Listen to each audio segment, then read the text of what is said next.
Students, this is Max Ma'am Sivagami. உங்களுக்கு 17th public exam எல்லாரும் எப்படி ப்ரிப்பேர் பண்ணியிருக்கீங்க? நான் வந்து இன்னைக்கு உங்களுக்கு ஃபைனலாக ஒரு 5 சம்ஸ் ஒவ்வொரு டாபிக்லையும் தரேன். அதை நல்லா செஞ்சு பாருங்க. கண்டிப்பாக அதில் தான் இம்பார்ட் வரும். All the best children. Chapter 1ல எக்ஸசைஸ் 1.4ல ஃபர்ஸ்ட்ல 4th sum, example 1.27, example 1.25, exercise 1.3 first la third sum, exercise 1.5 la fourth sum, exercise 1.6 la third or example 1.34. chapter 1 பொறுத்தளவுல Cramer's rule, consistency check, Gaussian elimination, இது மூணுல இருந்தா ஒரு 5 mark கண்டிப்பா வரும். ஸோ அதை மூணையும் நல்லா பார்த்துக்கோங்க. அதை ஆக்சுவலாக என்ன எக்ஸசைஸ்னா 1.4, 1.5, 1.6 இந்த மூணு எக்ஸசைஸையும் நல்லா பாருங்க.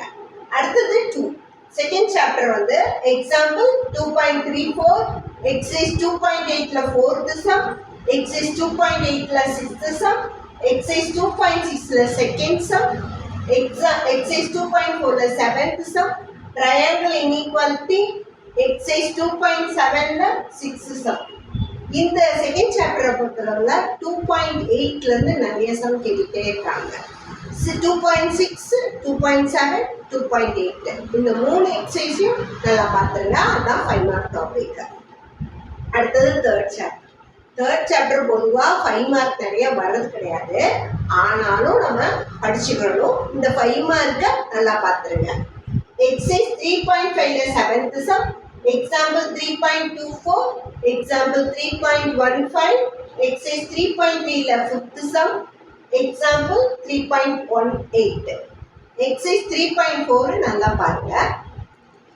4th சாப்டரும் அதே மாதிரி தான் 5 மார்க்கால வராது. ஆனால் நான் கொடுத்துருக்க 5 மார்க்கை நல்லா பாருங்க. எக்ஸசைஸ் 4.2ல 8th செகண்ட் சம், exercise 4.1ல 7th sum, example 4.22, example 4.28, exercise 4.5ல 6th sum. இதுல exercise 4.5 நல்லா கான்சென்ட்ரேட் பண்ணுங்க. சாப்டர் 5 பொறுத்தவரை 5.2, 5.5 நல்லா பார்க்கணும். சரியா? அது வந்து இந்த பாக்ஸும் பட் பேரபோலா வரலாம், இல்லாட்டினா ஹைப்பர்போலா வரலாம், இல்லாட்டினா எலிப்ஸ் வரலாம், இல்லாட்டினா வேர்ட் ப்ராப்ளம் வரும். மேபி சர்க்கிள் 5.1லேருந்து வரலாம்.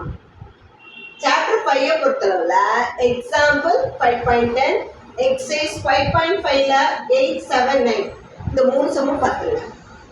எக்ஸாம்பிள் 5.24, எக்ஸசைஸ் 5.2ல 8th 5th சம், எக்ஸசைஸ் 5.2ல 4th and 5th. போன வருஷம் எலிப்ஸ் கேட்டதுனால இந்த வருஷம் ஹைப்பர்போலா இல்லாட்டினா பேரபோலா பாக்ஸ் கேட்கலாம். சரியா? அது நல்லா பார்த்துருங்க. 6th சாப்டரை எக்ஸசைஸ் 6.1ல cos a plus b, cos a minus b, sin a plus b, sin a minus b இந்த 4 சுமே நல்லா தர பண்ணுங்க. இதுலேருந்து ஏதாவது ஒரு சம் கண்டிப்பாக கேட்டுகிட்டே இருக்காங்க. சரியா? அடுத்தது எக்ஸாம்பிள் 6.23, எக்ஸசைஸ் 6.5ல 7th சம், எக்ஸசைஸ் 6.7ல 5th சம், எக்ஸசைஸ் 6.7ல 1, 2, 4. எக்ஸசைஸ் 6.7 நல்லா பார்க்கணும். ஏன்னா அந்த சம்லேருந்து ரிப்பீட்டடாக கேட்குறாங்க. 6.1, 6.7 நல்லா பாருங்க. All the best children. Maths வந்து எப்பயுமே கட் ஆஃப் ஏற்றி விடும். ஸோ கவனமாக செய்யுங்க. ஒரு சில சம் வந்து கொஞ்சம் கஷ்டமாக தான் இருக்கும். ஸோ தெரியாத சம்மை பற்றி கண்டிப்பாக கவலைப்படாதீங்க. தெரிஞ்ச சம் 6 சம் இருந்தால் 6 சம்மையும் ஃபுல் மார்க் எடுக்க பாருங்க. ஸோ அந்த சம்மை நல்லா எழுதி பிழை இல்லாமல் எழுதுங்க. எழுதுகிற சம்மில் ஃபுல் மார்க் வரணும். மேக்ஸ் வந்து நல்லா ஹெல்ப் பண்ணும் கட் ஆஃப் ஏற்றி விட. All the best children. எல்லாரும் நிறைய